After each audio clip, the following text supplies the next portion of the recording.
constituiu como juiz ou repartidor entre vós? Aí Jesus parte daquela pergunta e começa a ensinar a lição sobre avareza, etc. Então, era um jovem que estava ali preocupado com posse, com bens materiais, não estava ali atento ao que Jesus estava ensinando. Romanos capítulo 12, versículo 16 diz assim: sede unânimes entre vós, não ambicioneis coisas altas, mas acomodai-vos às humildes, não sejais sábios entre vós. A Bíblia não quer dizer aqui que você não deve ter algum nível de ambição por posse, por construir um patrimônio familiar, e buscar uma estabilidade, algum tipo de segurança material, porque embora o reino de Deus não é comida nem bebida, é gozo, paz e alegria, mas nós vivemos num mundo que tem as suas adversidades, e nós precisamos conviver no meio dessas adversidades. Então a Bíblia nos recomenda ser prudente. Então o que você pode fazer com seus esforços? A Bíblia diz que você deve trabalhar, se possível, dia e noite para não ser pesado. Então ninguém deve se omitir das suas obrigações sociais, familiares, pessoais, etc. Amém? Mas precisamos viver em paz. Então a Bíblia diz: sejam unânimes entre vós, não ambicioneis coisas altas, acomodai-vos às humildes. Significa que você tem que paralisar, entende? Mas você tem que estar feliz, contente, otimistas, perseverantes, envolvido com as coisas de Deus, cada coisa no seu lugar, mas não viver ansiosamente na busca ou na perspectiva de coisas materiais. Bem, então ser cristão não significa ser rico, como disse, também não significa ser pobre. Ser rico não é pecado. Jó era rico. Você pode dizer amém? Amém. Jó capítulo 1, versículo de 1 a 3. Havia um homem na terra de Uz, cujo nome era Jó, e este era um homem sincero, reto, temente a Deus, desviava-se do mal, e nasceram-lhe 7 filhos e 3 filhas, e era o seu gado 7.000 ovelhas e 3.000 camelos, e 500 juntas de bois e 500 jumentas. Era também muitíssima gente ao seu serviço, de maneira que este homem era maior do que todos os do Oriente.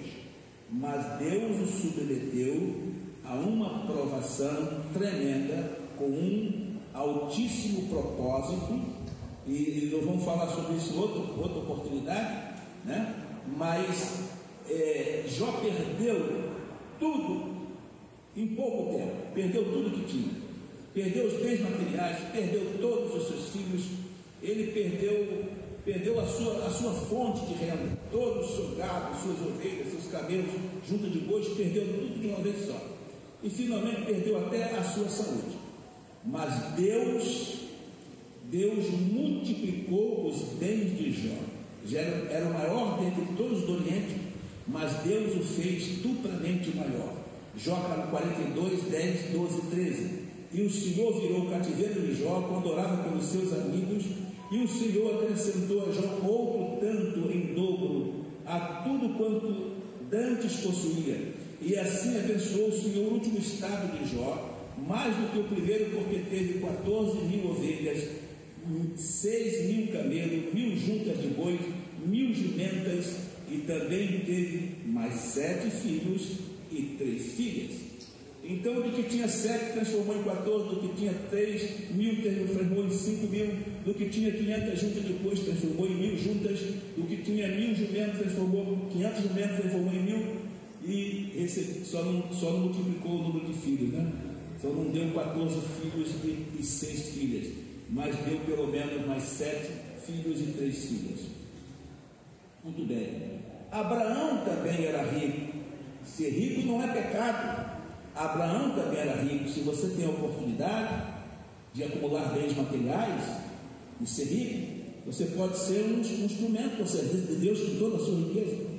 Você pode ser uma bênção para a sua família, para muitas outras pessoas mais, e até para o reino de Deus. Não é pecado ser rico. Jó era rico, Abraão era rico. Subiu, pois, Abraão do Egito para a banda do sul, ele e sua mulher, e tudo que tinha com ele Ló. E ia Abraão muito rico em gado, em prata e em ouro. É o que a Bíblia diz. José também era muito próspero. Gênesis 41, 38 a 40. E disse Faraó ao seu servo: acharíamos um homem como este em quem haja o Espírito de Deus? Pois disse Faraó a José: pois que Deus te fez saber tudo isto, ninguém há tão entendido e sábio como tu. Tu estarás sobre a minha casa, e por tua boca se governará todo o meu povo. Somente no trono eu serei maior do que tu. Pode dizer amém? Amém. Muito bem. Era muito próximo, muito rico, possuía parte da riqueza do Egito. José, Deus lhe deu a oportunidade para isso. Amém? Amém. Salomão era muito rico.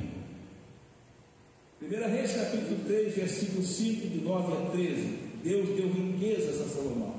Deus deu riquezas a Salomão. Então ser rico não é pecado. Em Gilgal apareceu o Senhor a Salomão de noite em sonho e disse-lhe: Deus, pede o que quiser que te dê.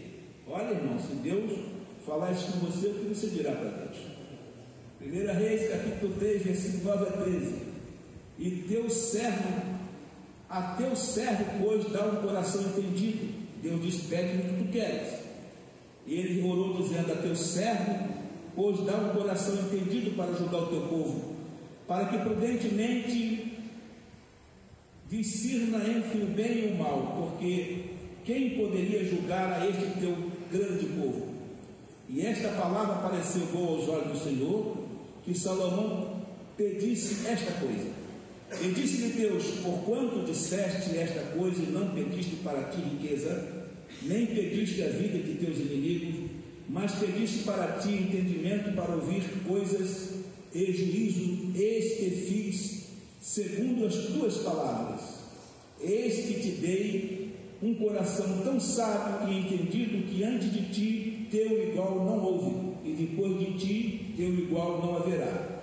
E também até o que não pediste te dei, assim riqueza como glória, que não haja teu igual entre os reis de todos os teus dias.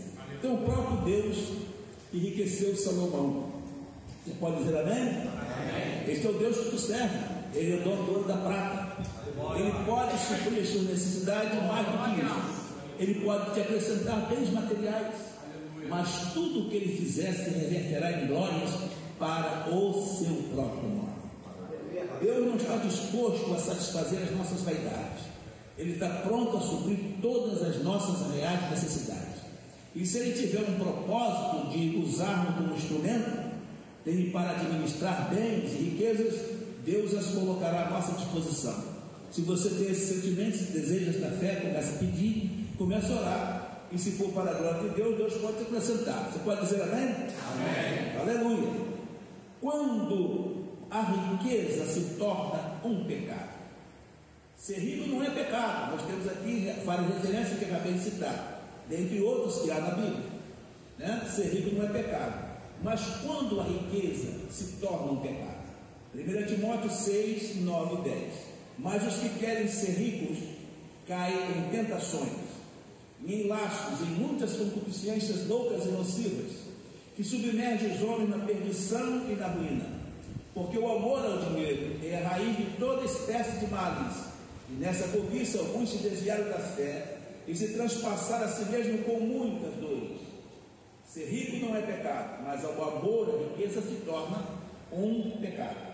Você pode dizer amém? Amém. Né? Então não é o dinheiro que é pecado, não é pecado ter dinheiro, não é pecado ser rico. O pecado é amar o dinheiro, é priorizar o dinheiro, colocar o dinheiro no lugar de Deus na sua vida. O dinheiro se torna um pecado quando amamos o dinheiro, quando nos tornamos servos do dinheiro, quando o dinheiro é adquirido com desonestidade, quando o dinheiro ocupa o lugar de Deus em nossa vida, se torna um pecado. Amém? Amém. Então, se você tinha um conceito diferente desse, você pode reparar o seu conceito à luz da Bíblia, né? E romper as suas limitações e as suas dificuldades. O que os ricos não devem fazer à luz da Bíblia? 1 Timóteo capítulo 6, versículos 17 e 19. Possivelmente este texto tenha sido direcionado para crentes que tinham posses materiais, não é para o ímpio, né? Os ímpios não seguem, não dão atenção aos princípios divinos. Normalmente essa palavra, a palavra doutrinária de Paulo, escrita em 1 Timóteo, que é uma palavra principalmente para crentes ricos. Manda os ricos deste mundo que não sejam altivos, né? Então você pode ser rico, não pode ser altivo. Nem ponha as esperanças na incerteza das riquezas. Você pode dizer amém? Amém. Mas em Deus, que abundantemente nos dá todas as coisas para dela gozarmos. Amém? Amém? Então, o crente que tem posse tem que ter esse cuidado, essa prudência. Primeiro, que não sejam altivos, nem ponhas esperança na incerteza das riquezas, mas em Deus, que abundantemente nos dá todas as coisas para dela gozarmos, para desfrutarmos. Você pode glorificar Deus por isso? Amém. O que os ricos devem fazer? Falamos aqui o que não deve fazer, mas vamos ver o que os ricos crentes, eu estou falando aqui para futuros ricos, para futuros missionários, né? Para grandes homens com grandes posses, famílias com grandes posses aqui. Então uma mensagem aqui preventiva, de preparação, para os que vão receber essa riqueza não começar errando, começar já acertando. O que os ricos devem fazer?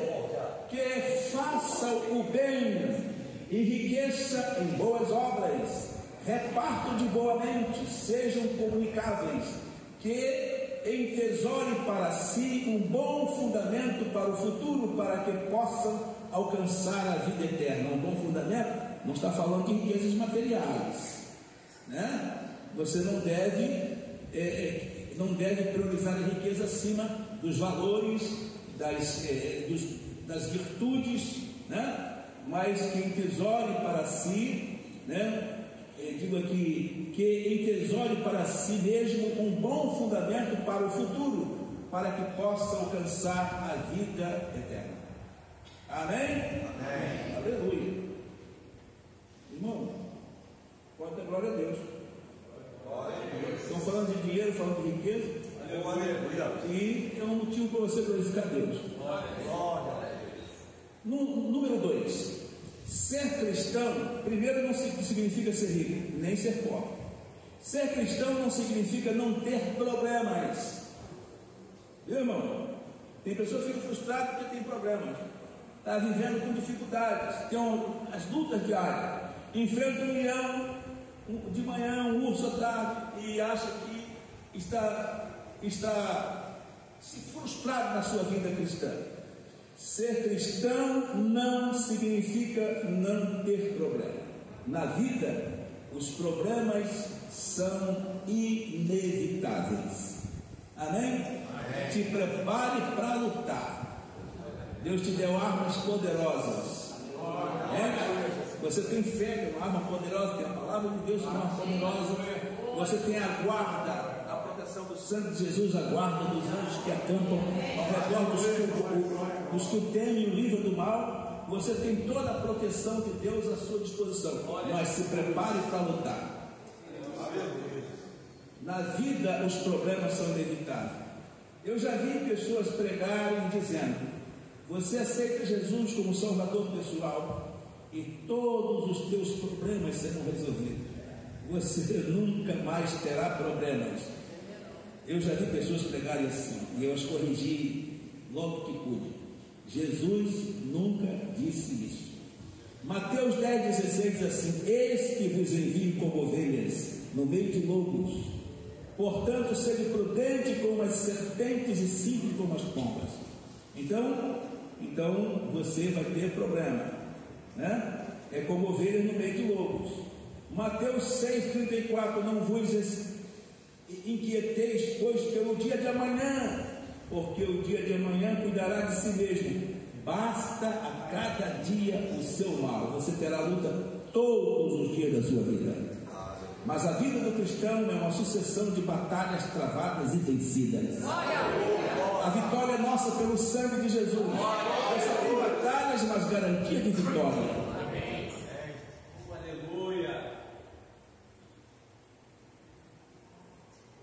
João capítulo 16, versículo 33: no mundo aflições, mas tem de bom ânimo, eu venci o mundo. Você terá luta todos os dias. Jesus disse isso. Jesus nos preveniu sobre isso. No mundo tereis aflições, mas tem de bom ânimo. Você pensa que está na contramão das Escrituras, né? E você está tudo normal, você está em luta, é porque você é um crente em Jesus. A Bíblia diz: no mundo tereis aflições, tem de bom ânimo. Jesus venceu, né? Jesus venceu o mundo. Ele também teve lutas. Salmo 34, 19: muitas são as aflições do justo, mas o Senhor os livra de todas. Amém? Não é bom você ter essa convicção, mas você está em luta e você acha que a coisa está fora do normal. É natural da vida do cristão. Muitas, não são poucas, muitas são as aflições do justo, mas o Senhor os livra de todas. Romanos 8, 18: porque para mim tenho por certo que as aflições deste tempo presente não são para comparar com a glória que em nós há de ser revelada. As aflições são muitas, mas as glórias serão muito maiores. A vida cristã, como já disse, é uma sucessão de batalhas travadas e vencidas. Vocês já viram aí uma adagio bem popular, aí especialmente os canelas de fogo, né? A turma do reteté, né? Você vê o irmão, aqueles que sobem o monte, né? Passa 3 dias no monte e desce, encontra no pé do monte, e aí vão! Aí o outro diz do outro lado: é só vitória, né? Mas não é só vitória, ninguém tem vitória sem batalha, não é isso? Vamos considerar as batalhas também, vamos prevenir para elas. Terceiro lugar, bem, ser cristão em primeiro lugar não significa ser rico. Ser cristão não significa não ter problema. Ser cristão em terceiro lugar não significa não ter fraquezas. Quando reconhecemos nossas fraquezas, nos colocamos na inteira disposição e dependência de Deus. É muito bom que você reconheça as suas debilidades, as suas fraquezas. Às vezes a pessoa à sua volta não, né? Porque às vezes nós não manifestamos propositalmente as nossas fraquezas, né? E às vezes nos apresentamos como heróis, e quando às vezes só nos manifestamos publicamente, na pregação, no ensino, algumas pessoas têm até uma visão assim distorcida a nosso respeito, que acha que a gente não tem luta, não tem vitória, não tem dificuldade, não tem tribulação, não passa por provações, por tentações, não é verdade? Mas não é assim. Quando reconhecemos as nossas fraquezas, nos colocamos na dependência de Deus. Amém? 2 Coríntios capítulo 12, versículo 9 e 10: e disse-lhe: a minha graça te basta, porque o meu poder se aperfeiçoa na fraqueza. De boa mente, pois, me gloriarei nas minhas fraquezas, para que em mim habite o poder de Deus. Os irmãos conhecem o fato. Paulo tinha algumas fraquezas, ele reclamava com Deus, não se conformava com aquela situação. Ele tinha uma compreensão certamente de que algumas batalhas não são para nós, não são legítimas. Ele reclamou por Deus primeira vez, segunda vez, terceira vez, até que Deus lhe respondeu, né? E a minha graça te basta, porque o meu poder se aperfeiçoa na fraqueza. Pelo que sinto prazer nas fraquezas, nas injúrias, nas necessidades, nas perseguições, nas angústias por amor de Cristo, porque quando estou fraco, então sou forte. Hebreus capítulo 4, versículo 15 e 16: porque não temos um sumo sacerdote que não possa compadecer-se das nossas fraquezas, porém um que, como nós, em tudo foi tentado, mas sem pecado. Amém? Amém. Deus conhece a sua estrutura, meu irmão amado. Deus conhece suas necessidades, seu caráter, sua personalidade. Deus conhece seu temperamento. Deus conhece seus pontos fortes, seus pontos fracos. É isso? Mas Ele supre a sua necessidade, cuida de você em todas as áreas de necessidade, porque não temos um sumo sacerdote que não possa compadecer das nossas fraquezas. Então não se frustre pelas suas fraquezas, e quando nós reconhecemos, é o momento de nos colocarmos na dependência total de Deus. Porém, temos um sacerdote que, como nós, em tudo foi tentado, mas sem pecado. Cheguemos-nos, pois, com confiança ao trono da graça, para que possamos alcançar misericórdia e achar graça, a fim de sermos ajudados em tempo oportuno. Amém? Pois para quem ele deve te levar para quem é forte, deve te levar para os pés do Senhor. Amém? Nós temos a prática e a oportunidade de pregar. Eu tive a oportunidade de pregar em muitos auditórios diferentes, e na maioria das vezes não me sentia capaz, altura, às vezes até mesmo aqui, quando a gente deu a oportunidade de pregar, a igreja cheia, é como se a gente estivesse pregando pela primeira vez.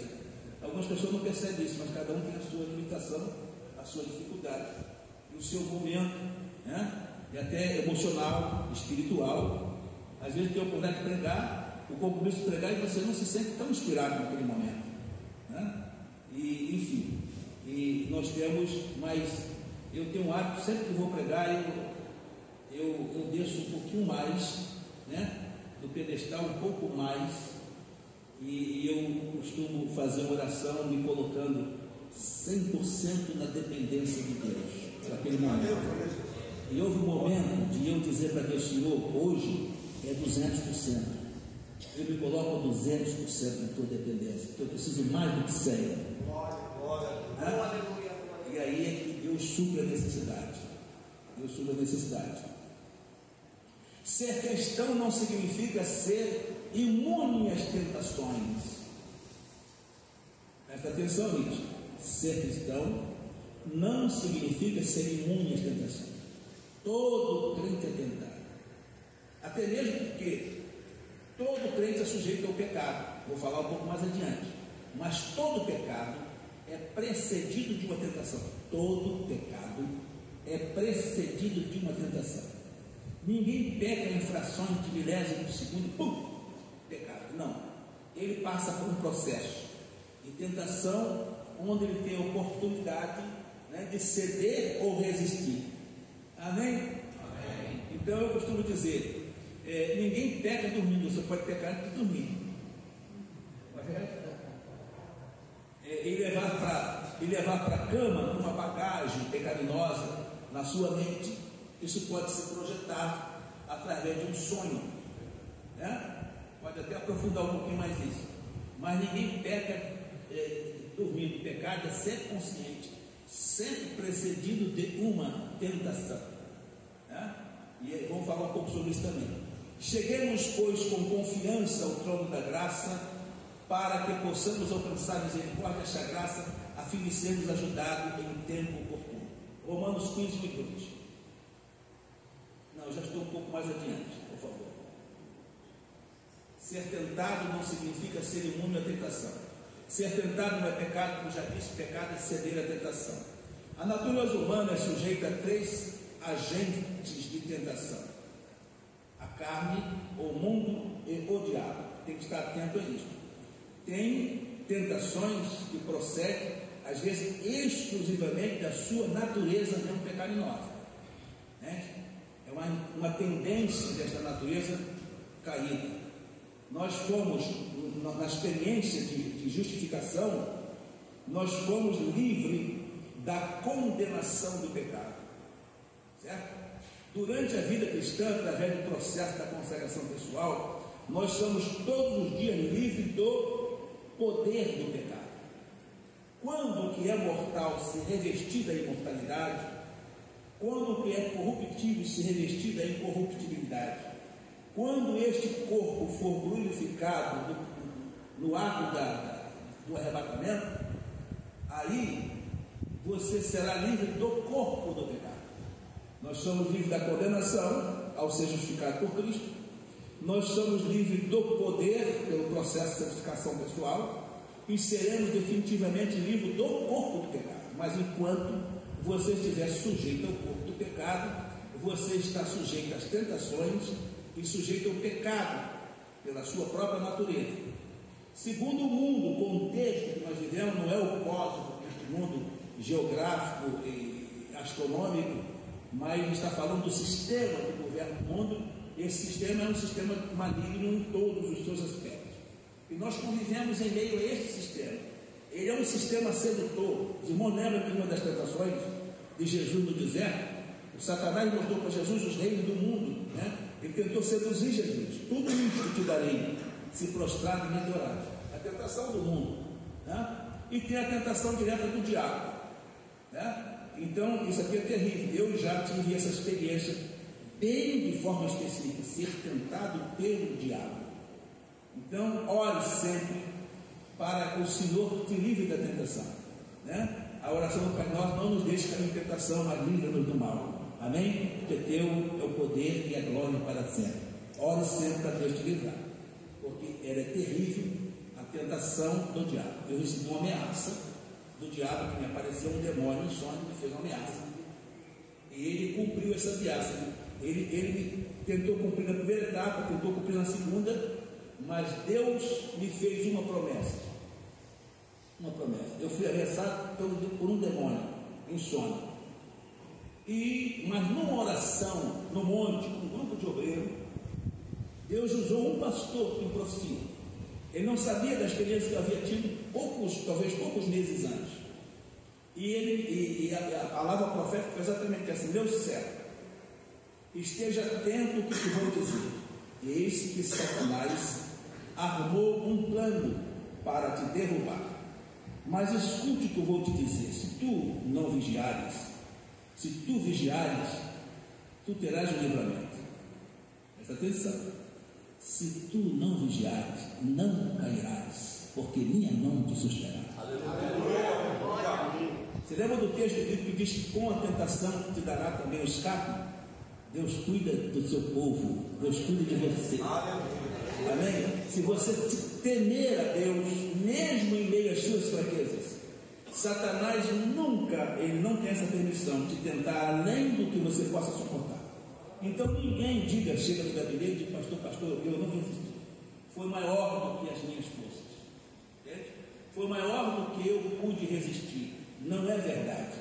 Porque a Bíblia diz que Deus não permite Satanás te tentar além do que você possa suportar. Então resista um pouco mais e você terá vitória em qualquer tipo de tentação. Ela pode ser da carne, pode ser do mundo, pode ser de Satanás, mas você tem a proteção de Deus sobre a sua vida. Pode glorificar Deus por isso? Aleluia.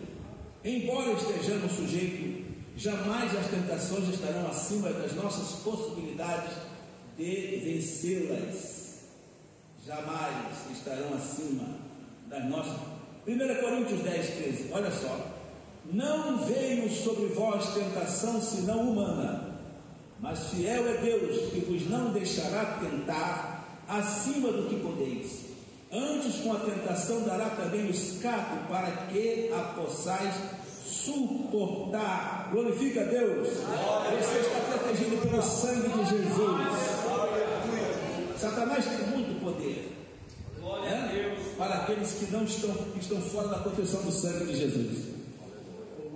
Jesus, como homem, também foi tentado. Lucas capítulo 4, versículo 2. E Jesus, cheio do Espírito Santo. Olha, Jesus foi tentado estando cheio do Espírito Santo, nunca vendo pecado. Amém? Olha a condição de Jesus. Mesmo assim foi tentado. Jesus cheio do Espírito Santo. Se você for cheio do Espírito Santo, significa dizer que você está 100% imune às tentações ao pecado, mesmo sendo cheio do Espírito Santo. Então vigia, cuidado, não se prevaleça por ser batizado pelo Santo, por ter dons espirituais, por orar, por pregar, por ter ministério, por ser ativo na obra de Deus, certo? Porque Satanás é o maior estrategista e oportunista que eu conheço. A Bíblia diz que ele anda em nosso derredor, bramando como leão, buscando a quem possa pegar. Se encontrar uma brecha, ele entra e faz um estrago. Então, Lucas capítulo 4, versículo 1 e 2. Como Jesus, como homem, também foi tentado. Jesus, cheio do Espírito Santo, voltou do Jordão e foi levado pelo Espírito ao deserto, e 40 dias foi tentado pelo diabo. E 40 dias E foi tentado pelo diabo, e 40 dias não comeu coisa alguma, e terminado eles, teve fome. Hebreus capítulo 4, versículo 15. Porque não temos um sumo sacerdote que não possa compadecer-se das nossas fraquezas, porém nunca como nós em tudo foi tentado, mas sem pecado. Jesus foi tentado, né, de todas as maneiras, consciência da carne, consciência dos olhos, soberba da vida, em todos os níveis. Hebreus capítulo 2, 18. Porque naquilo que ele mesmo, sendo tentado, padeceu, pode socorrer os que são tentados. Pode dizer amém? Amém. Mateus capítulo 26, 41. Vigiai e orai, para que não entreis em tentação. Na verdade o espírito está pronto, mas a carne é fraca. Então não vacile, vigie e ore, para não entrar em tentação. É preciso estar preparado. A Bíblia diz que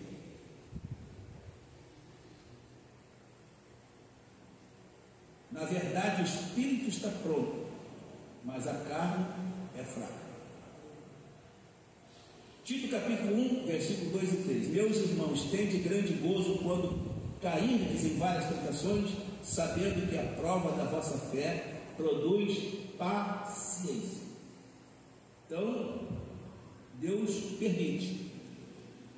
A proteção de Deus está à nossa disposição, mas nós seremos sempre provados e testados para algum propósito. Esse é o critério de Deus no trato com cada um de nós. Amém? Quando Deus permitiu Satanás tentar Jó, provar Jó, né, interferir na vida de Jó, tirar tudo que ele tinha, Deus sabia que Jó não falharia. Jamais Deus permitiria o mesmo nível de tentação, de provação, uma mulher de Jó. Mas Deus deu um crédito de confiança a Jó. Deus sabia da capacidade de resistência. E também Deus sabia do nível de proteção, né, da sua parte que estava sobre a vida de Jó. Ele sabia que Jó não ia falhar. Amém? Amém. Mateus 26, 41. Vigiai e orai. Tiago 1, 2 e 3. Meus irmãos, tende grande gozo quando cair em tentação. Apocalipse 3:10. Como guardaste a palavra da minha paciência, eu também te guardarei na hora da tentação, que é de vir sobre todo o mundo para tentar os que habitam na terra. Então, ser cristão não significa ser isento de tentações. Amém, irmãos? Amém. Então não vacile, porque todos nós estamos sujeitos e de alguma maneira ou de outra seremos tentados, né? Mas se vigiarmos, se orarmos, se confiarmos na palavra do Senhor, teremos vitória. Ser cristão não significa ser imune ao pecado. Todos nós estamos sujeitos ao pecado. João 1,8. Se dissermos que não temos pecados, enganamos-nos a nós mesmos e não há verdade em nós. Todos nós somos sujeitos ao pecado. Por mais consagrado, por mais santo, por mais cuidadoso, por mais responsável, somos sujeitos ao pecado. 1 João capítulo 1, versículo 8, 9 e 10. Na verdade não há homem justo sobre a terra que faça o bem e nunca peque. Não existe sobre a terra.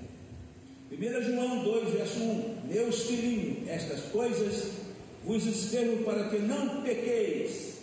E se alguém pecar, temos um advogado para com o Pai, Jesus Cristo o justo. Amém? Somos sujeitos ao pecado, mas podemos resistir às tentações e não pecarmos. E ser tentado não é pecado, pecado é ceder à tentação. E se falharmos na vigilância e de alguma maneira nos comprometer com algum ato pecaminoso, não desespere, não se dê por vencido. O sangue de Jesus nos purifica de todo pecado. Temos um advogado junto ao Pai, Jesus Cristo justo. Nunca perca o temor de Deus. Amém? E o propósito de servir em santidade e agradável.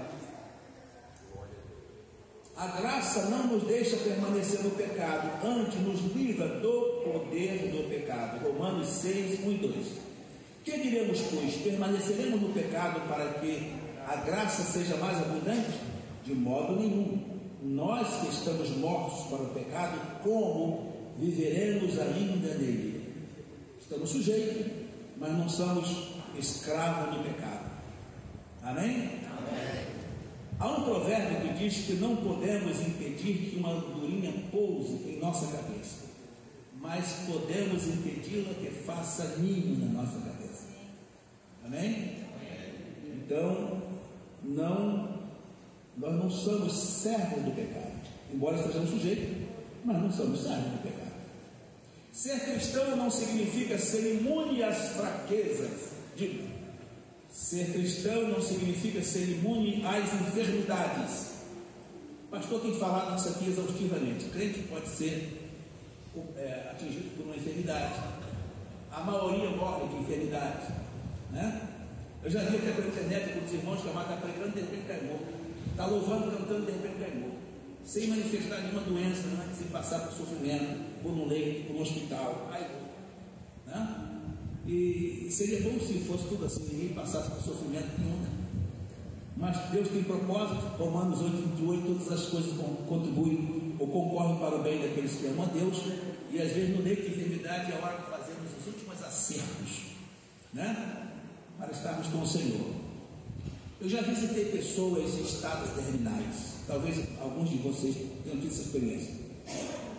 Eu era pastor de uma pequena igreja anos atrás, logo no início do casamento, e tínhamos uma irmã, ela tinha uma filha, era uma filha especial, e uma situação de saúde, já era uma jovem adulta, e a mãe uma senhora, mas muito fiel à igreja, e frequentava todos os cultos. Dia de chuva, às vezes ela enchia a rua, ela passava dentro, ia para a igreja. E eu a visitei doente, ela deu um derrame, e eu fui visitá-la. E parece que já era a segunda ou terceira vez que ela estava derrame e sobreviveu. Diz que Deus cuidava dela, que ela tinha que cuidar da filha, que era especial. Ela não tinha marido, e quando chegou na última, segunda ou terceira vez que ela deu derrame, eu pensei comigo, dessa vez ela não vai escapar. Então, como pastor, me disse de Deus, cheguei à beira do leito dela e disse: irmã, Jesus pode te curar, você sabe disso, mas se Ele quiser te chamar para estar com Ele, a irmã está preparada? Não está pronta? E essa irmã não me disse sim, ela soltou um brado de línguas estranhas, de mistério, né? E viveu ainda por muitos anos. Na verdade, eu deixei de ser pastor daquela igreja e não soube da morte dela. Não sei quantos anos mais viveu. Deve estar com Cristo, porque faz muitos anos. Mas quando eu perguntei: você está preparado para encontrar com Jesus? Ela foi renovada no leito de enfermidade. E eu saí dali mais avivado do que cheguei para visitá-la. Amém? Estava ligadona com Jesus. E eu fiz isso com meu pai. Meu pai estava hospitalizado e ele não sabia, mas o médico chamou a família e disse: está em estado terminal, né? Ele tem pouco tempo de vida. E toda a família visitou, etc. E eu fiz a última oração. Eu fui ao hospital no domingo, peguei na mão dele no leito, ele estava sentindo dores, e eu evoquei aquela obra consumada na cruz do Calvário. Eu disse: Jesus, tu levaste sobre ti as dores. Eu quero que tu faça cessar agora estas dores. E orei, e quando eu fiz essa oração, meu pai agarrou minha mão. Umas 2 horas depois eu estava com Jesus. Mas eu perguntei a ele na beira do leito: meu pai, o senhor sabe que Jesus pode curar? Ele: pastor, nós temos pregado disso, nós cremos nisso, cremos na Bíblia, né? Mas se Jesus te chamar, o senhor está preparado? Eu disse: estou em paz, estou bem. Uma sobrinha minha ficou escandalizada comigo, espalhou pela família. Você não dizer que fez essa pergunta? Como é que você vai fazer a pergunta? Teu pai está na hora da morte, você vai perguntar se está preparado para morrer? Eu não perguntei se está preparado para morrer, né? Pastor, muitos anos. Eu perguntei: se Jesus te chamar, o senhor está preparado? Isso é importante. Se você tem a oportunidade de visitar alguém que está terminal, dê a ele essa chance de fazer essa última confissão. Às vezes ele tem uma confissão para fazer, às vezes ele tem uma dificuldade naquela hora, né? É importante que naquele último momento, se você está com ele, é um ministro de Deus, está visitando ele como servo de Deus, pergunta: Jesus pode te curar, mas se ele te chamar, você está preparado? Deus te encontra. Pode ser que a pessoa disse: não estou preparado. Então esse é o momento, entende? Ore comigo, faça a sua confissão, entende? E acerte sua vida com Jesus, né? Deus mandou Isaías na casa de Ezequias, e a mensagem profética: põe a tua casa em ordem, porque tu não levantarás deste leito, morrerás e não viverás. Deus mandou Isaías dizer a Ezequias: põe a tua casa em ordem. Não é bom que as pessoas saibam no último momento que ele precisa fazer um acerto final? Então, se você visitar uma pessoa no estado terminal, com muita graça, com muito amor, com muita sabedoria, pergunte a ele se ele está preparado para esta partida. Você pode dizer amém? Amém. Muito bem. Eu faço isso com qualquer enfermo. Se eu for visitar, está em estado terminal, eu pergunto logo imediatamente. É a chance, né? Muito bem. Ser cristão não significa ser imune às fraquezas, né? Digo, ser imune às enfermidades. Muitos crentes se frustram quando adoecem porque consideram que a enfermidade seja invariavelmente uma consequência direta do pecado e, portanto, uma evidência de fraqueza em sua vida espiritual. Considerar a enfermidade como causa direta do pecado era um conceito popular prevalecente nos dias de Jesus. Você lembra do cego de nascença? Olha o que aconteceu, João capítulo 9, versículo 1 e 2. E passando Jesus de um homem cego de nascença, e os seus discípulos lhe perguntaram, dizendo: Rabi, quem pecou, este ou seus pais, para que nascesse cego? Jesus respondeu: nem ele pecou, nem seus pais, mas foi assim para que se manifeste nele as obras de Deus. Os discípulos perguntaram a Jesus porque havia um conceito na época que toda doença tinha por causa direta o pecado, certo? Então, se o homem nasceu cego, quem foi que pecou? Ele pecou no ventre da sua mãe? Ou foi a cegueira dele é uma consequência do pecado dos pais? Jesus, nem ele nem seus pais, para que nascesse cego, mas ele nasceu cego para que se manifeste nele as obras de Deus. Amém? A enfermidade pode ser por um propósito divino. Presta atenção, irmãos. A enfermidade tem causas. Ela pode ser por um propósito divino. A enfermidade pode ser para manifestar a glória de Deus. João 9, 1 e 2. E passando Jesus de um homem cego e tal, né? Nem ele pecou, nem seus pais, para que nascesse cego, mas para que se manifeste nele as obras de Deus. Este é o propósito. O caso daquele cego que nascesse cego, né? Olha, irmãos, quantos cegos existem no mundo? Né? São milhões de cegos que existem no mundo, talvez mais de 500 milhões de cegos no mundo. E quantas oportunidades para que a glória de Deus se manifeste através da cura? A enfermidade pode ser para manifestar a glória de Deus, por causa desse cego de nascença. A enfermidade pode ser para que Jesus seja glorificado. João capítulo 11, versículo 3 e 4. Mandaram-lhe, pois, suas irmãs dizer: Senhor, eis que está enfermo aquele a quem tu amas. E Jesus, ouvindo, disse: esta enfermidade não é para nós, mas para a glória de Deus, para que o Filho de Deus seja glorificado por ela. Aquela enfermidade de Jó não era para a morte. Isso possivelmente nos faz entender por que Jesus, ao receber a notícia que Lázaro, a quem ele amava, estava enfermo, ele não se apressou e ia ao encontro de Lázaro. Quando Jesus foi, já fazia 4 dias que estava sepultado, e as próprias irmãs de lá disseram: Senhor, se tu estivesse aqui, meu irmão não teria morrido. Mas Jesus nunca chega atrasado. Olha o que disse Jesus antes: esta enfermidade não é para a morte, embora ele tivesse morrido, né? Mas foi para que se manifestasse nele as obras de Deus, a glória de Deus. Então tem esse propósito também. Então glorifique a Deus em todos os momentos. A Bíblia diz: em tudo dê graça, porque esta é a vontade de Deus. Mesmo na enfermidade, você não sabe o propósito de Deus, mas Romanos 8:28 diz que todas as coisas contribuem para o bem daqueles que amam a Deus, são chamados por seu decreto. Mas Senhor, será que Deus tem algum propósito numa enfermidade, numa dor, num sofrimento, na aprovação na vida de um crente? Deus tem propósitos que excedem a nossa compreensão. Nós não o seguimos por entendimento, nós o seguimos pela fé, confiamos nele, ele é fiel, ainda que sejamos infiéis, ele é fiel a si mesmo, aos seus próprios propósitos. Aleluia. Amém, irmãos? Amém. Então, se estiver enfermo, glorifique, não se acomode, não. Ore, clame, busque a cura, não se renda ao problema. Amém? Mas se a tua oração não tiver resposta, o clamor da igreja não tiver resposta, há um propósito de Deus. Quem sabe Deus está te preparando, né? Para a chamada, para uma obra, Deus está te provando. Mas há um propósito de Deus.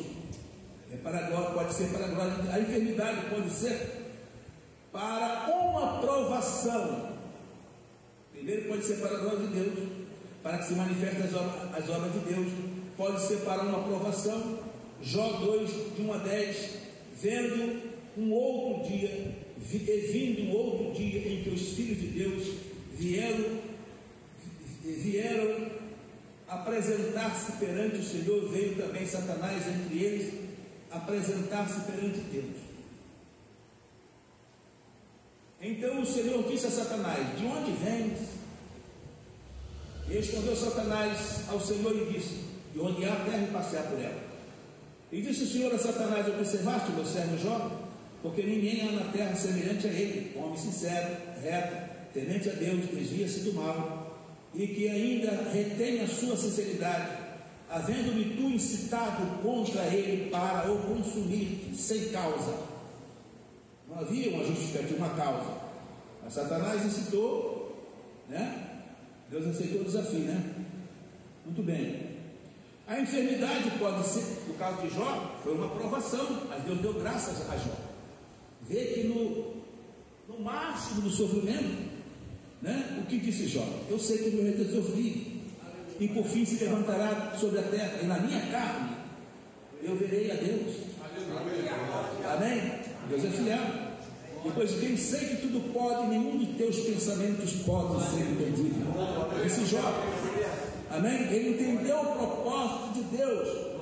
E a mulher o incitou: amaldiçoe teu Deus e morre. Ela não entendeu o motivo daquele sofrimento, vendo a fidelidade de seu marido. Ela não compreendeu o motivo. Então amaldiçoe e morre, cessa isso, né? Ele disse: tu fala como as outras. Ele entendeu, né, que havia um propósito. Ele não compreendeu a princípio, mas depois ele disse: bem sei que tudo podes, nenhum de teus pensamentos podem ser impedidos. A enfermidade pode ser para uma correção. Hebreus 12:5-7. Já vos esqueceste da exortação que argumenta convosco como filho? Filho meu, não despreze a correção do Senhor, e não desmaieis quando por ele fores repreendido, porque o Senhor corrige o que ama e açoita qualquer que recebe por filho. Se suportais a correção, Deus nos trata como filho, porque que filho há a quem o pai não corrige? A enfermidade pode ser um processo de correção de Deus na sua vida, mas há um propósito. Amém? Tiago 5:13-16. Está alguém entre vós aflito? Ore. Está alguém contente? Cante louvores. Está alguém entre vós doente? Chame os presbíteros da igreja e ore sobre ele, ungindo com azeite em nome do Senhor, e a oração da fé salvará o doente. O Senhor levantará, e se houver cometido pecados, serão perdoados.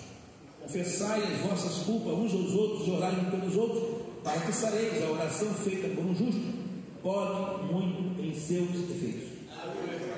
Amém? Então, a enfermidade, ela pode ser um trato de Deus, pode ser para uma correção, né? Pode ser uma oportunidade para uma confissão, e etc. Aqui a Bíblia recomenda, sendo presbítero da igreja, quem você às vezes tem que abrir o coração, se expor, confessar, né? E se livrar do mal. Aqui a orientação bíblica. A enfermidade pode ser para uma lição de vida. Nabucodonosor, Daniel capítulo 4, 24 e 25, uma lição de vida. Esta é a interpretação, ó rei, e este é o decreto do Altíssimo, que virá sobre o rei, meu senhor. Será tirado de entre os homens, e a tua morada será com os animais do campo, e te farão comer erva como os bois, e serás molhado por vale do céu, passar-se-á 7 tempos por cima de ti, até que reconheça que o Altíssimo tem domínio sobre o reino dos homens e o dar a quem quer. Uma lição de vida. Nem todos nós teremos essas lições de vida, mas aprenderemos com as lições que teve Nabucodonosor, né? Muito bem. A enfermidade pode ser uma consequência natural. Estou chegando ao final. Pode ser uma consequência natural, uma consequência do envelhecimento. Amém?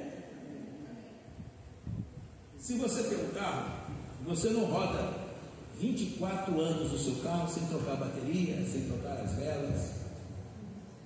No inglês chama-se tune-up, né? Aquela revisão que você faz, que troca cabos e vela e tal. Você tem que passar sem ter revisão, né? E às vezes tem pessoa que tem 70 anos, nunca passou por uma revisão. Os órgãos envelhecem, né? Diminui a sua funcionalidade e vão sendo deteriorados através do tempo, né? Então às vezes a enfermidade é uma consequência natural desse processo de envelhecimento. É uma realidade que todos nós temos que reconhecer e aceitar, né? Não é pecado, envelheceu, então os pecados se acumularam e adoeceu. Não, envelhecimento, o processo natural do envelhecimento pode ser uma consequência de algum descuido dos nossos hábitos de vida, né? Eu vou dizer uma coisa aqui que pode ser um remédio para. Eu gostaria que a gente tivesse assistido, seria um remédio para muita gente aqui. A enfermidade pode ser uma consequência natural de algum descuido do nosso hábito de vida. Tem pessoas que têm sintomas de doenças que não precisam de oração, não precisa de remédio, né? E você pode ser curado. Pastor, eu estou falando como pastor, né? Se você diminuir açúcar, se você diminuir o sal, entendeu? Tiver uma vida mais regrada, se você não comer, como é que chama aqui, embutidos, né? Salsicha, mortadela, né? Então veja bem, algumas enfermidades são uma consequência natural de hábitos de vida. Hoje foi sepultada uma prima minha, hoje, faleceu ontem. Eu soube que bem pouco tempo atrás, talvez poucos meses atrás, ela aceitou Jesus pelo testemunho de uma filha. Mas eu a conheci bem criancinha, essa menina. E desde adolescente ela fumava, até mais de 60 anos. E ela morreu de câncer pulmonar, câncer dos pulmões. Então algumas enfermidades são uma consequência natural de nossos hábitos de vida. Certo? Eu tenho uma estatística médica de um pesquisador americano, e ele disse que uma das principais causas de doença no planeta é o sal. O sal, né? Então muitas pessoas terão eliminado muitos dos sintomas de enfermidades se diminuir o sal. Muitas terão se diminuir o açúcar, muitas terão se diminuir a gordura, muitas terão somente se exercitar regularmente, terão isso. Então se você modificar hábitos de vida, hábitos alimentícios, você pode melhorar e até se livrar de sintomas ou prevenir algumas doenças. Você pode dizer amém? Amém. Tem sentido ou não tem o que eu estou falando? Tem sentido. Você faz tudo errado, depois vem, entende? Não vê o tudo porque está doente, não vê porque está sem físico, porque está com dor de cabeça, está com tudo. Não? Então, você pode resolver muita situação sem oração, sem remédio, sem médico, só modificando o seu hábito de vida. Você pode dizer amém? Amém. Muito bem. No entanto, na maioria das vezes, Deus é quem está no controle das adversidades. Romanos 8:28, já disse aqui repetidas vezes, sabemos que todas as coisas contribuem para o bem daqueles que amam a Deus, são chamados por seu decreto. Hoje existe uma linha médica, um grupo de médicos aqui no Brasil, nos Estados Unidos, em outros países, que estão proibindo as pessoas de beberem leite. Porque leite é um dos produtos mais adulterados. Em primeiro lugar, parece que é o azeite. Em segundo lugar, no mundo é o leite. E o nosso aqui tem uma grande quantidade de formol, inclusive. Tem pessoas que bebem rotineiramente. Outra coisa que está matando as pessoas é refrigerante. Está matando as pessoas. Já foi comprovado cientificamente. Então, modifique esses hábitos de vida, e você vai evitar doenças e vai prevenir sintomas, vai evitar muitos sintomas, e vai vir mais alegre, mais feliz, mais sorridente para a igreja, vai glorificar a Deus, vai cultuar com mais disposição e alegria. Amém, irmão? Amém.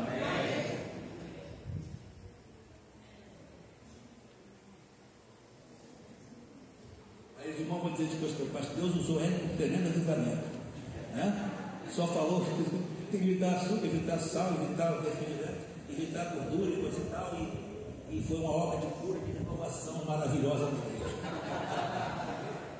Aprenda isso aí. Nós estamos numa era de informação, temos muitas informações, não tínhamos se bem que no meu tempo de criança, rarissimamente se ouvia dizer que alguém morreu de câncer, algumas doenças que nem existiam na época. Eu morei nos Estados Unidos, visitei hospital de câncer nos Estados Unidos, pessoas de câncer, minha esposa visitou, irmão brasileiro está terminado, morreu de câncer nos Estados Unidos. Câncer nos Estados Unidos, tipo gripe. A maioria das pessoas morre de câncer. Entende? Porque o americano se alimenta muito mal, os fast food, aquelas comidas rápidas, aqueles embutidos, que é uma rotina, é tudo conserva aí. Você chega numa casa, não se cozinha um feijão, não se cozinha uma carne, abre só uma lata de conserva. Mas a maioria está tudo morrendo de câncer por causa disso. Isso pode ser evitado. Amém? Isso pode ser evitado. Outra coisa, se você tem um cantinho na sua casa, eu tive na minha casa, eu morei numa casa em Chieta, antes de voltar para a mesquita, tinha um canto mais ou menos assim. Eu tinha 23 frutíferas produzindo em vaso. Eu colei 2 dúzias de laranja seleta docinha, num vaso de menos de 20 litros. Entende? Você compra frutífera em enxerto. Então, muitas coisas você pode produzir em casa sem agrotóxicos, saudável. Se você tem um pedacinho de terreno, plante uma verdura, entende? E plante um legume, plante uma frutífera e coma uma comida saudável. Não negligencie isso, porque a terra é uma maravilha que Deus criou. Um pedacinho de terra produz 20, 50 tipos diferentes, tudo com sabor distinto, tudo com a dosagem apropriada de açúcar, enfim, com toda o nutriente que você precisa para alimentar-se de forma saudável. Então aproveite isso. Se você tem qualquer pedacinho, dê uma lata, planta lá um pé de couve, planta um pé de laranja, planta um pé de limão, planta, faça isso, porque a natureza foi projetada por Deus para nosso bem. A enfermidade pode ser para a morte, Nós vemos aqui o caso de Lázaro, o caso da filha de Jairo. A casa da filha de Jairo. Jairo foi até o encontro de Jesus em busca de socorro. Sua filha estava grávida, enferma, mas estava ainda viva. Mas Lázaro parou no caminho para atender a mulher do fluxo de sangue, interceptou a caminhada de Jesus. Jesus parou para dar atenção, ela foi curada. Possivelmente aquele milagre inspirou mais a fé de quem? De Jairo. Mas quando Jesus fez aquela obra e ia partir em direção à casa de Jairo, veio o mensageiro e disse: não incomode mais o mestre, sua filha está morta. E Jesus virou para Jairo e disse: não temas, crê somente. Então significa que aquela doença também não era para a morte, mas era para a glória de Deus. O caso do rei Ezequias, aqui parece que é o último caso aqui, rei Ezequias. Rei Ezequias, naqueles dias adoeceu Ezequias de morte, adoeceu de morte, era doença para a morte. E o profeta Isaías, filho de Amós, veio a ele e lhe disse: assim diz o Senhor, ordena a tua casa, porque morrerás e não viverás. Então a doença era para quê? Para a morte. Então virou o rosto para a parede e orou ao Senhor, dizendo: Senhor, se servido de te lembrar de que andei diante de ti em verdade com o coração perfeito, fiz o que era reto aos teus olhos. E chorou Ezequias muitíssimo.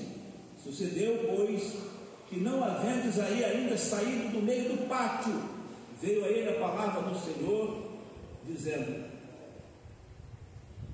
volta e diz a Ezequias, chefe do meu povo, assim diz o Senhor Deus de Davi teu pai: ouvi a tua oração e vi as tuas lágrimas, eis que eu te sararei. Ao terceiro dia subirás à casa do Senhor, e acrescentarei os teus dias 15 anos. Amém? Então, irmão, mesmo que seja para a morte, Deus pode ouvir o teu clamor e te restituir a vida. Então não desista de clamar, de buscar, de pedir em circunstância nenhuma. Amém? Porque Deus pode te atender e reverter qualquer situação.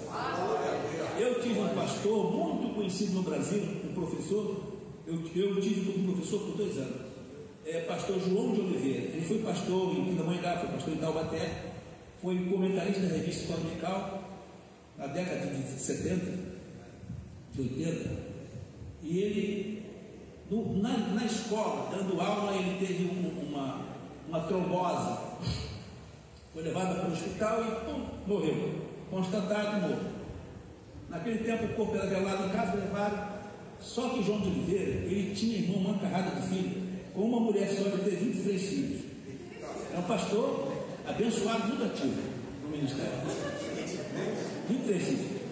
E ele tinha uma carrada de filhos pequenos, e o corpo dele estava na cama, esperando o médico vir para dar o atestado de óbito. Ele morreu em casa.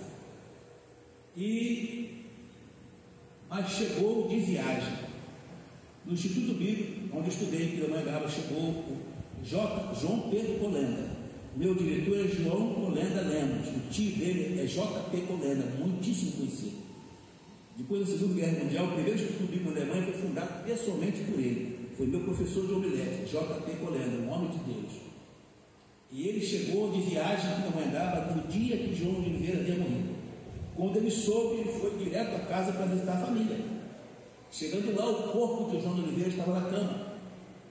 E ele, vendo a esposa chorando, aquele monte de criança, ele ajoelhou na beira da cama, segurou a mão de João de Oliveira e disse: Senhor, eu sei que João de Oliveira está contigo no paraíso. Eu não peço por ele, mas eu peço pela sua esposa, pelos seus filhos, retorne o espírito do teu servo. E ele ressuscitou na hora, voltou à vida. E aconteceu, ele foi meu professor depois desse fato, ele contava em sala de aula.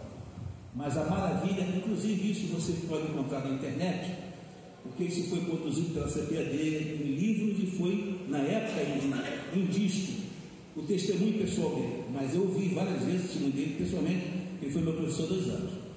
Ele contando o que aconteceu quando ele estava morto. E é uma maravilha o que ele contou. E ele não desejou voltar. Ele viu o corpo dele lá, soldado. Mas ele disse que ele chegou às margens do rio da vida. Ele olhou para o outro lado do rio da vida e disse que viu pastores e crentes que ele havia segurado a alça do caixão para o sepultamento aqui na terra. Ele viu lá na glória, reconheceu vários deles. Um anjo conduzia, e o que atravessava o rio da vida para o outro lado eram os que ficavam lá na eternidade. E quando o anjo ia atravessá-lo, ele disse que surgiu relâmpagos e trovões diante do trono de Deus, fortes relâmpagos e trovões. Era a oração de João Pedro Golenda, chegou como relâmpago no céu, como trovões. E no trono ele disse, Deus levantou a mão e disse, desce, João de Oliveira, ensina a minha palavra. Ele não desejou voltar, mas ele contava em sala de aula, porque ele era professor de doutrina da carta aos Romanos. Ele contava em sala de aula, e não tinha uma aula dele que não era um Pentecostes, porque tinha hora que ele parava e chorava e dizia, eu trago as marcas disto na minha alma.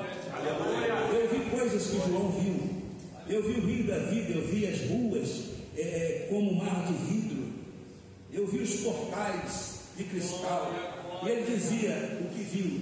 Ele tem coisas que eu não posso dizer, porque Deus disse para ele, isso tu não contarás aos homens.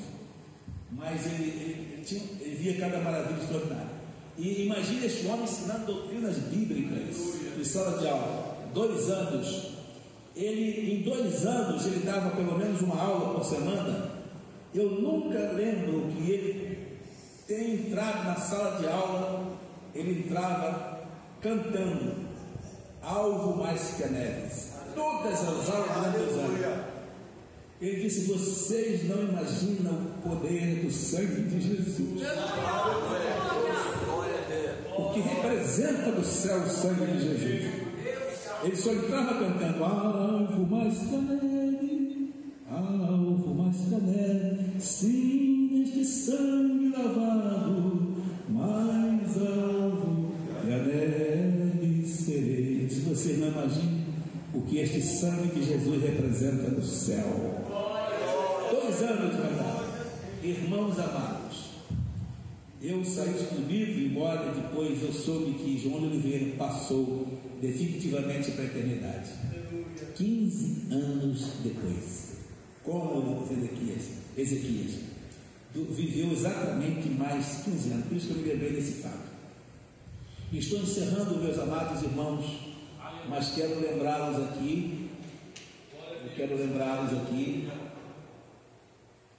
último tópico, que é o caso do rei Ezequias, é que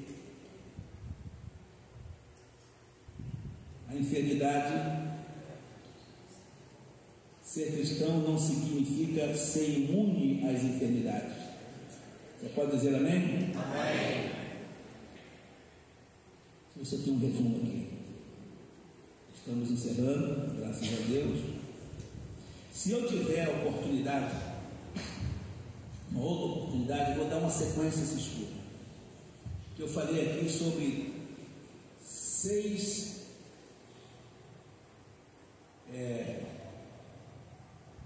fatores que mostram o que não é ser cristão. Eu estou desfazendo 6 mitos, porque há pessoas que acham que o cristão não está sujeito a enfermidade, está sujeito a tentação, entende? Todo cristão tem que ser rico, tem que ser próspero materialmente, não está sujeito às fraquezas, não está sujeito à enfermidade, e não significa nada disso. Todos nós estamos sujeitos a todas estas coisas enquanto vivemos neste corpo e neste plano terreno. Estamos sujeitos a tudo isso, mas em todas as coisas nós somos mais do que vitoriosos. Se eu tiver a oportunidade da sequência, eu falarei sobre 5 fatores de sucesso na vida cristã. Amém? Amém. E depois poderei falar sobre 12 fatores de vitória na vida cristã também, mas 5 fatores de sucesso na vida cristã. Escrevi sobre esse assunto, sobre fatores de sucesso, pela volta dos anos 80, mais ou menos. Eu não sei se os irmãos lembram que aqui no Brasil nós tínhamos Jim Swagger, que era, através do programa de televisão, era ouvido em todo o Brasil, e de 100 países do mundo. Os irmãos lembram disso? Quem é mais velho aqui? Jimmy Swaggart na televisão? Muito bem.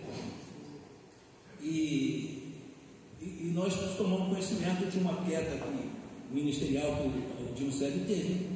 E na ocasião, para esses anos 80, e eu vi algumas lideranças evangélicas, nacionais e até internacionais, terem grandes problemas, aqueles problemas de natureza moral. Então, como pregador, ensinador da Bíblia, ainda mais jovem, eu comecei a fazer uma reflexão sobre isso. O porquê isso acontece, certas coisas acontecem com notórios homens de Deus. Nós temos evidência disso no Antigo Testamento. Depois eu convivi em ambiente onde testemunhei coisas assim acontecendo, mas me vi essa indagação, porque às vezes tem pessoas que nos pedem respostas a essas questões. Por que isso? Por que aquilo? Então é importante que você tenha uma resposta racional, pelo menos, ou uma resposta bíblica para isso. Nós temos várias evidências na Bíblia, né? Então eu comecei a meditar sobre isso e tive a inspiração de desenvolver esse estudo sobre o princípio da vida cristã e sobre fatores de sucesso. Quais são os fatores de sucesso da vida cristã? Então, numa oportunidade, vou compartilhar isso com os irmãos, e eu busquei embasamento bíblico para essas indagações, né? Porque existe um motivo para isso. Nós somos a igreja de nosso Senhor Jesus Cristo. Então, nada acontece por acaso, mesmo no contexto da igreja, dos tempos em que nós vivemos. Embora as coisas os valores estão invertidos na sociedade, as coisas estão indo, parece que de mal a pior, nada foge do controle de Deus. A igreja do Senhor está na terra e Deus tem um compromisso com a sua igreja. Nós precisamos nos conscientizar sobre determinadas situações para nos posicionar legitimamente, para cumprir o propósito de Deus no nosso tempo. Temos muito o que fazer. Eu chamo a atenção dos irmãos para que não sejam ouvintes esquecidos. Procure entender a exposição da palavra de Deus, porque ela é uma revelação do propósito de Deus para a nossa vida. Amém? E não é só para sermos ouvintes, né? Por exemplo, quantas pessoas aqui têm 10 anos que servem ao Senhor? Aqui, 10 anos. 10 anos para cima. Eu sirvo ao Senhor já. Eu tenho 70 anos dentro das Assembleias de Deus, né? O irmão pensa que eu tenho um cara aqui de uns 60, 55, mas tem 70 anos na Assembleia de Deus. Eu não nasci, né? Então eu tenho um pouquinho mais. Se você tem 20 anos, 10 anos na igreja, se você pegar um caroço de manga ou de abacate, com certeza, se você plantar, ele vai produzir abundantemente em 10 anos, né? Se for encher, 3 anos está produzindo, no máximo 3 anos, até menos. Mas se for plantado por semente, 10 anos. Tem pessoas que têm 30, 40, tem que estar na terceira, quarta fase de muita produtividade na sua vida cristã, porque se for plantado como semente. Mas nós somos enxertados em Cristo, então temos a capacidade de produzir mais rápido, né? 1 ano e meio, 2 anos já pode estar produzindo com abundância, né? E às vezes a gente passa esse tempo todo na casa de Deus sem propósito definido, sem ser devidamente produtivo na obra de Deus, com toda a nutrição que nós recebemos. Não é verdade? Você sabe que na Bíblia nós temos 21 epístolas, não é isso? Das quais 13 foi escrita por Paulo, 21 epístolas. Você sabe quantos tipos de nutrientes uma planta precisa para ser fartamente produtiva? Quem sabe aqui? Então os agricultores aqui. 21 nutrientes. 21. A mesma quantidade de epístolas que nós temos na Bíblia, né? As bases fundamentais são chamadas de macronutrientes, as outras são chamadas de micronutrientes, que a planta precisa em menor quantidade. Mas nós temos aqui nutrição suficiente para sermos todos produtivos na obra de Deus. estamos diante de um grande desafio, né? Um grande desafio no tempo que nós vivemos, e precisamos ser autênticos produtores do reino de Deus. Então, que você possa receber a palavra, assimilar e colocar em prática, porque esta palavra é a nutrição que vai te capacitar para produzir, para reproduzir. Amém? Deus nos abençoe no nome do Senhor Jesus. Obrigado pela oportunidade.